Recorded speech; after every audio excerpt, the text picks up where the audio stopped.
दिनों 25 मार्च को अजमेर के कृष्णगंज थाने में एक महिला ने अपने जेठ, देवर सहित अन्य रिश्तेदारों पर विभिन्न धाराओं सहित पॉक्सो एक्ट में मुकदमा दर्ज कराया था। पीड़िता का आरोप है कि अभी तक इस मामले में पुलिस ने कोई कार्रवाई नहीं की है। आज पीड़िता ने अजमेर रेंज के डीआईजी ओम प्रकाश से मुलाकात कर न्याय दिलवाने की गुहार लगाई है। पीड़िता का आरोप है कि उसके जेठ और देवर उससे पिछले 20 सालों से प्रताड़ित करने में लगे हुए हैं, जिससे परेशान होकर उसे ससुराल छोड़कर अजमेर रहने लगी। लेकिन जेठ और देवर अजमेर आकर भी उसे डराते धमकाते हैं। क्या है पूरा मामला, आपको सुनाते हैं पीड़िता की जुबानी।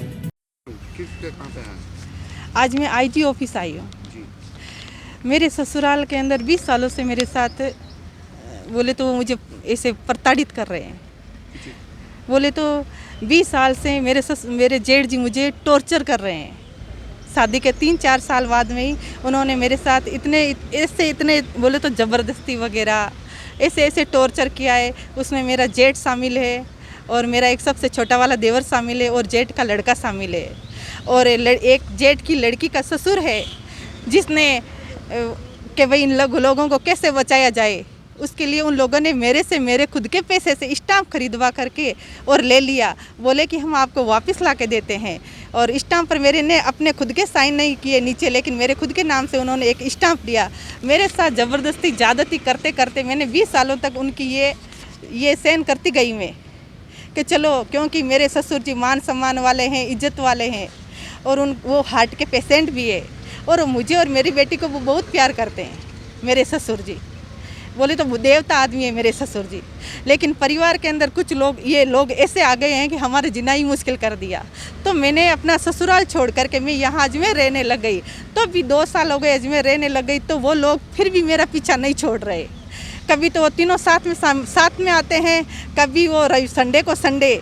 जो मेरा जेठ है वो गवर्नमेंट टीचर है और उसको अभी तक इन लोगों ने गिरफ्तार नहीं किया।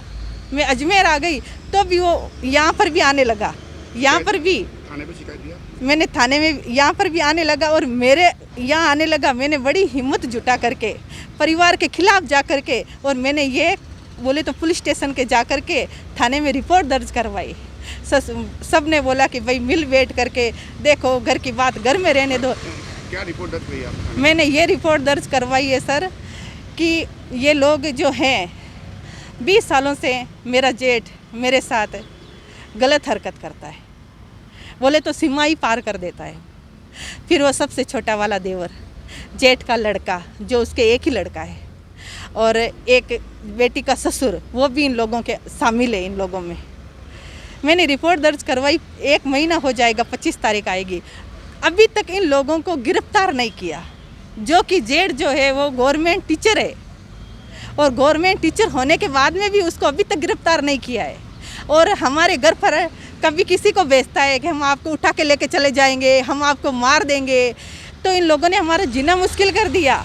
और अभी तक मैंने अपनी लड़की को स्कूल में नहीं डाला, इसलिए नहीं डाला कि ये लोग कहीं उठा के नहीं लेके चले जाएं।